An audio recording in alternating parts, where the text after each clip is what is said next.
I'm at the Resource Center, and I have with me, I'm sure you recognize him, Bruce Porter. Good to see you always, Bruce. Good to see you, Tom. You have a bell here. Yeah.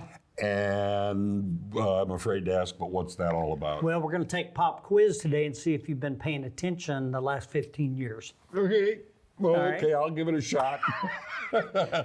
I guess there's no right or wrong answer because I'm here to correct you. That's right. Yeah, I'm here to give you the anyway, answers. you're going to get the answers, yes. All right, we're going to take a little pop quiz on estate planning. All right. And, you know, there's always a lot of questions when people come to our workshops, things like that, and when we sit down with them. So I'm going to give you some of the things that have been popping up in our meetings. All right. Do I need a will or a trust? The answers are yes, no, or maybe. Okay, Maybe both. It's kind of a tricky question. I'm going to say maybe both. Depends on your situation. You're right. Ha! I listened to that one. Depends on the dynamics of your estate, your family situation, depends on the size of your estate. If there are certain things you want to try to accomplish, like disinheriting somebody or something like that, you'll need to be a little bit more complicated in your documents. Okay. But if your estate is small enough and you don't have a lot of assets, but what you do have, you want to go to certain people, maybe you can accomplish that with a will, or maybe you need a combination of both. Okay. So you got the answer right Great. on that It one. sounds like don't believe the movies. It doesn't go that way. Okay. Right. All right. So now here's a tricky one. People often ask, who should I name as my executor? My youngest friend or my most trusted person in my life? Okay, that's the easy one. The most trusted person. Yep. If you're smart. You're right. You got the second one right. Good. And so the executor is associated with a will document. A successor trustee is associated with trust documents. They have similar roles. Now, the role of that person is to basically administer the instructions that you've left behind, right? Right. So if you're going to leave that responsibility to somebody, you're going to want that to be with someone that you trust.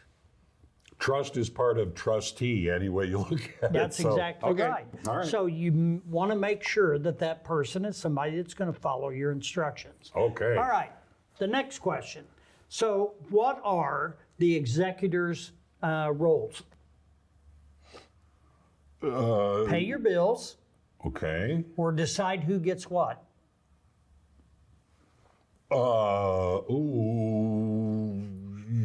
I think it's both, isn't it? Here's the situation. The executor is the person after your death that will execute your will document. Okay. Successor trustee is the same role, will execute your trust document. They don't decide who gets what. They simply follow your instructions. Oh, I've already decided. That's right. You've already put that in your document.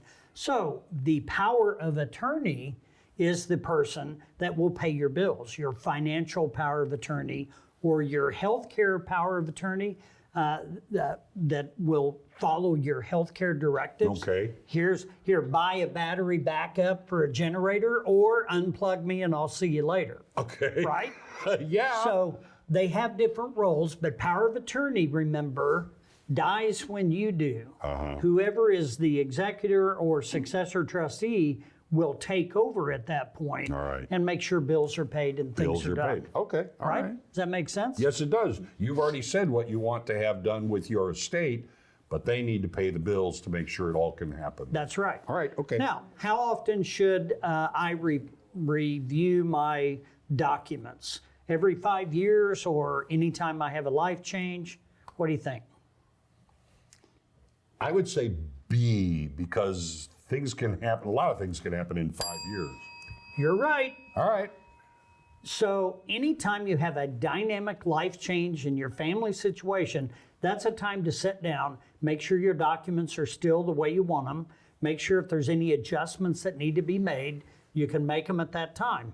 That's what we encourage folks to do. It's also very important that you have a relationship with that person. You need your beneficiaries to know who to contact if you have a situation. You know, Don't if keep you, that secret. That's exactly right. Try to be transparent Yeah. about who's going to be helping your beneficiaries at that point in time. Okay, now I think I got almost all of them right, but it just goes to show, I've been listening to you for 15 years. I still got one where I went, what's the best way for anyone to learn these things? What you need to do, obviously, try to come to our workshops. We're going to have workshops every month this coming year. Yeah. And 882-1800, there's the QR code on the screen.